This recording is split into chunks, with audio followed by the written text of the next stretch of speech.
बेचते हैं कपालभाति, और गजब का प्रोडक्ट है, परिणाम दे रहा है, लोग कायदे से कर रहे हैं। ऐसा कौन सा इंडिया का शहर है हम इंटरनेशनल योगा डे मनाने लगे? जो पावर पैदा कर लेगा उसके पास पैसा अपने आप आएगा। पैसे से पावर आता है कि खुशी आती है? खुशी आएगी, आनंद नहीं आएगा। खुशी कैसे आएगी? आपका मन जैसे ही बेचैन हुआ, अभी क्लर्क का अगर मन बेचैन हुआ तो वो टीवी खोल के बैठ जाएगा, उसके पास तो एक ही साधन है। अगर टीवी नहीं खोलेगा तो पत्नी है तो पत्नी ले लेगा वो। भाई पॉपुलेशन बढ़ने का कारण ये भी माना, गरीबी भी एक कारण माना जाता है कि भाई रिक्रिएशन के बहुत ज्यादा साधन नहीं है तो भाई सेक्स ही उनके लिए रिक्रिएशन है। लेकिन जिसके पास पैसा है और मन बेचैन हुआ, उसने तो बैग उठाया सीधे स्विट्जरलैंड पहुंचा। तो जितना पैसा आपको, पैसा क्या हेल्प करेगा? आपको बिजी रखने में हेल्प करेगा। आप गोवा के कैसीनो में बैठ जाओगे, आप थाईलैंड के मसाज पार्लर में बैठ जाओगे, आप दुबई की बुर्ज खलीफा में बैठ के कॉफी पी रहे हो, 40 लोग आपके साथ बैठ के आपकी सिर्फ कहानियां सुन रहे हैं, और उनको पता है आप झूठ बोल रहे हो कि भैया एक बार जंगल में गया और चीता सामने पड़ा, एक चाटा मारे चीता को, उसको पता है कि तुम कुत्ते को नहीं मार सकते हो चाटा। लेकिन लोग तुरंत उसमें से एक खड़ा होकर बोलेगा कि भैया हाँ पापा बता रहे थे, जब आप पापा भी आपके साथ गए थे भाई। उसको मजा नहीं आ रहा है कि भाई मैं झूठ बोल रहा हूं, तुम काहे खड़ा होकर झूठ बोल रहे हो? उसको पता है मैं झूठ बोल रहा हूं। ये काम करता है पैसा, आपको लोनली नहीं होने देता। पैसे में इतनी ताकत है, वो आपको कभी लोनली नहीं होने देगा। You will be always surrounded by everything you need. कौन ज्यादा माइंड गेम्स खेलता है, लड़कियां कि लड़के? लड़कियां जब पहली बार किसी के अफेयर में पड़ती हैं तब वो माइंड गेम नहीं करती, बिल्कुल नहीं खेलती। तब वो वाकई में इमोशनली अटैच होती हैं लड़कों से। जब वो पहली बार धोखा खाती हैं, जैसे फिजिकल रिलेशन हो गए और फिर लड़के ने पैंतरा दिया, ऐसा है वैसा है फलाना धमाका, तब उन्हें थोड़ा सा झटका लगता है कि यार बताओ यार ठीक है। जब वही घटना दोबारा रिपीट होती है, तिबारा रिपीट होती है, तब लड़कियां बहुत खतरनाक हो जाती हैं। तो जहां तक दिमाग का सवाल है, दोनों लगाते हैं, ना कोई ज्यादा लगाता है ना कोई कम लगाता है। अब सिर्फ उसमें डिसाइडिंग फैक्टर ये होता है कि दोनों में से ज्यादा मक्कार कौन है, मैच्योर कौन है, कौन किसके साथ क्यों आया है। जैसे कोचिंगें जब शुरू होती हैं तो लोग, लड़के एक दूसरे का बड़ा केयर करते हैं, लड़के लड़कियां, कि अरे खाना खा लिया, तुम्हारा टिफिन अच्छा आता है, यू गॉट NCERT, नोट्स बनते, तो केयर फिर अफेयर में टर्न हो जाता है। लेकिन अफेयर शादी में टर्न होता है, सिलेक्शन पे डिपेंड करता है, बाकी किसी चीज पे डिपेंड नहीं करता। तो लड़कियों का जो पहला स्टेप होता है वो तो इमोशनल होता है, पर धीरे धीरे उन्हें समझ में आता है कि यार कोई इमोशन का कोई गेम नहीं है दुनिया में। भाई औरतें आधा सन्यासी होती हैं।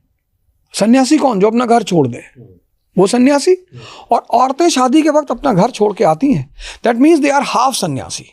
अब वो हाफ सन्यासी जब आपके घर में आया और बाहर गोली चली और आप चारपाई के नीचे घुस गए, तो वो डिसअपॉइंट नहीं हुई कि अरे तू तो मेरे घर घोड़े बैठ गया था तलवार लगा के 100 लोग लेके, और तू इसके नीचे जा रहा है। औरतों को सबसे बड़ा दर्द होता है जब आप उनके ऊपर शक करते हो, आप उनका मोबाइल चेक करते हो। ये सब आदमियों को नहीं करना चाहिए, क्योंकि जहां पावर है वहां वुमन है। भाई पार्वती जी शंकर जी के साथ जा ही नहीं सकती। भाई सीता जी को पता था कि मेरा आदमी भगवान है, क्लियर थी इस बात पे वो, तब उन्होंने राम का त्याग नहीं किया। 14 साल उनके साथ जंगल में रही। आज तो नीले वाले ड्रम में बैठा दे रही। आपने किसी का घर छोड़वाया है तो किसी ताकत पे तो छोड़ाओगे, आपके पास वो ताकत ही नहीं है। वजह ये है कि हमारे देश में 3 तरह के लड़के होते हैं। एक चतुर्लिंगम की तरह। किसकी तरह? चतुर्लिंगम की तरह, जिन्होंने सिर्फ रटा है जिंदगी भर, जो चमत्कार का कर देते हैं, उनका क्रिएटिव माइंड है ही नहीं। फिर एक राजू की तरह के लड़के हैं, जिनको जिंदगी में सिर्फ बहन की शादी करवानी है, नौकरी पाना है, जीना है। एक फरहान टाइप का लड़का है जिसको अपने पापा का सपना पूरा करना है और उसके पापा की आंतरिक कला चल रही है। रैंचो बहुत कम पैदा हो रहे हैं इस कंट्री में। क्यों? उस मॉडल की एजुकेशन ही नहीं। हम सोचना ही नहीं सिखाते अपने बच्चों को। हम अपने बच्चों को परसेंटेज लाना सिखाते हैं। अब वो लग रहा है कि लड़के सॉफ्ट हो गए, कमजोर हो गए जनरेशन खा खा के ये लोग। इनको ज्वार की रोटी खानी चाहिए, बाजरे की रोटी खानी चाहिए, 1000 दंड बैठक मारना चाहिए, कम से कम 50 सूर्य नमस्कार करना चाहिए। ताकत ही तो है। तो मेंटली जो धनुष तोड़ेगा सीता जी उसी के साथ जाएंगी। पता नहीं लोग कब सीखेंगे इस बात को। ये डीओ लगा रहे हैं। अब वो डीओ का ऐड आ रहा है कि एक लड़का कॉलेज जा रहा है, उससे कोई लड़की कॉलेज में बात नहीं कर रही। दूसरे दिन वो एक डीओ लगा के जा रहा है, जैसे डीओ लगा रहा है रास्ते में परियां गिर रही है। ये जाहिल। ऐसा कहीं होता है? हा? वो 500 मीटर चलता कहता सर बहुत अंदर से सर नहीं है, चल पा रहे सर। इनके साथ स्त्रियां रहेंगी? इनके साथ कौन रहेगा बताओ यार।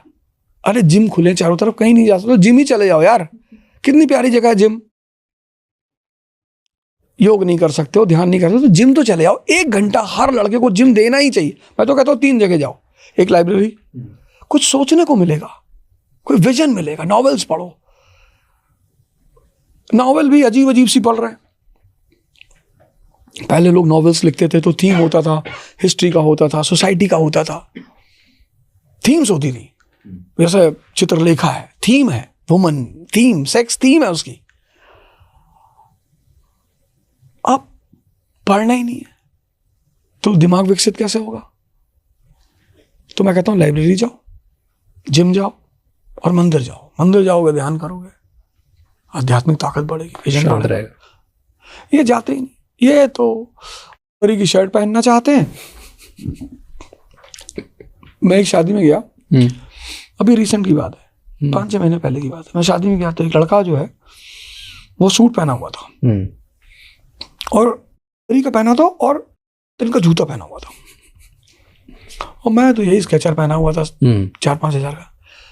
इलेक्शन में मुझे वैसे भी ऐसा जूता चाहिए था जो खोलना उतारना ना पड़े। आया बोला सर, मैंने कहा एक फोटो ले ले। मैंने देखा, मैंने कहा तो सूट पहना। हाँ, मैंने कहा जला दो। कहा क्यों सर? अरे मैंने कहा मैं रामराज की शर्ट पहना हूँ 1200 रुपये की, और तुम ये कम से कम 1.5-2 लाख का पहने हो। जूता तुम्हारा 80,000 1 लाख से कम नहीं हो। कहा जी। मैंने कहा जब इतनी कीमत तुमको सामाजिक वैल्यू नहीं दिला पा रही। आजकल के कवर बड़े प्यारे हैं, अंदर कुछ है ही नहीं। बड़ा चमकीला सा कवर लगा रखा है, चमकता हुआ। जैसे ही डब्बा खोलो तो जो चिप्स का पैकेट होता है ना, इतना बड़ा पैकेट, उसमें 12 चिप्स गिन के निकलती, बाकी हवा निकलती है। वही हाल इन युवाओं का है। इनको अपने आप को अंदर से ताकतवर करना पड़ेगा, कोई ऑप्शन नहीं है। गोंडा की बातें बताओ 2-3। Gonda is a rural city and the most important feature is it's a feudal city. Feudalism is still alive. Okay, explain. Feudalism मतलब? Feudalism मतलब landed aristocracy is dominant. Like Mumbai, capitalists are dominant. Ambani is here, Adani is here. But Gonda is a place where landed aristocracy, people have huge tracts of land. So you'll find illiteracy, you'll find landless laborers. If you see Afghanistan today, Afghanistan is a good example of feudalism. Money is missing. Land बहुत है, land बहुत है और landed aristocracy dominant है। जैसे यहाँ industrialist dominant है, वहाँ लैंडेड एरिस्टोक्रेसी डोमिनेंट है कि जिसके जमीन है वही राजा है। वही राजा है। This is the feature of UP, Bihar, Bengal and all maximum. लेकिन स्टेट्स में, इंडिया में यही सीन है ना। एक्चुअली हमारे यहाँ राज रेवोल्यूशन नहीं हुआ। Modern world is basically the outcome of revolutions. French revolution, end of feudalism, beginning of parliamentary form of government. American Revolution, Russian Revolution, Tsar Shahi Khatam, Duma. The only country in the world which has not gone through revolution but is a modern country is Japan. Because they have voluntarily abolished feudalism. Yeah. For China, Mao is the builder of modern China. मार डाला सारे सामंतों को पकड़ पकड़ के। तो ये जो हम मॉडर्न वर्ल्ड देख रहे हैं, this world is the world of capitalist. उसके सेंटर है Mumbai, it's a capitalist place, everyone talks about money. आपको सांस लेना है तो बोलेगा भैया देखो 100 रुपया लगेगा। That's why when people come from, this is what Raj Thakre says, कि डेली 40 ट्रेनें आती हैं, उसमें लोग आते हैं, they don't have anything there ना। तो यहाँ जब वो आते हैं तो एटलीस्ट पैसे बनाने की उम्मीद होती है। Why do you think कि इंडिया में अभी तक ऐसा एकदम रेवोल्यूशन नहीं आया पैसे बनाने का? एक्चुअली हुआ क्या कि when we got independence, तो हमारे सामने एक बहुत बड़ा खतरा था कि यार हमारे यहाँ क्लास स्ट्रगल हो जाएगा, कैपिटलिस्ट और वर्कर्स, जमींदार्स एंड फार्मर्स। तो गांधी जी ने कहा यार क्लास स्ट्रगल होगा तो इन्फेंट कंट्री है, कंट्री खत्म हो जाएगी, तो हमें काम करते हैं, हम क्लास कोऑपरेशन की बात करते हैं, भूदान मूवमेंट, सर्वोदय मूवमेंट, सबका साथ सबका विकास। तो हमने ये सोचा कि हम यार एक पॉजिटिव नोट पे चलेंगे। एक रशियन राइटर है, उसने किताब लिखी अनटू द लास्ट, ये बेसिकली उसकी थीम है, क्लास कोऑपरेशन।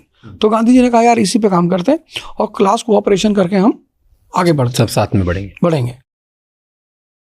तो शुरुआत तो बड़ी अच्छी रही उसकी, बट स्लोली इन फ्यूडल लॉर्ड्स ने क्या किया, पॉलिटी अपने हाथ में ले ली। Polity is the guardian of economy, जिसके हाथ में पॉलिटी उसकी पॉलिसी। और फिर इन फ्यूडल लॉर्ड्स को लगा कि यार वोट कैसे लिया जाए, तो डिवाइड एंड रूल। तो caste, religion, region, they all started. The common people forgot that democracy is based on education, health, employment. तो कंट्री गलत डायरेक्शन में जानी शुरू हुई और फिर तब से आज तक चेंज ही नहीं हुआ। अब जो हमारे बच्चे हैं जो आज 10th में हैं, दे आर AI जनरेशन। मतलब they don't believe in feudalism and land and so all. तो आफ्टर मतलब जो 29 का इलेक्शन होगा, उसके बाद का जो इलेक्शन होगा, that will be a big change in India. Caste politics नहीं होगी, रिलीजन पॉलिटिक्स नहीं होगी, वो AI जनरेशन के लड़के हैं, वो दे don't believe in all these things. तो वो that is a good future for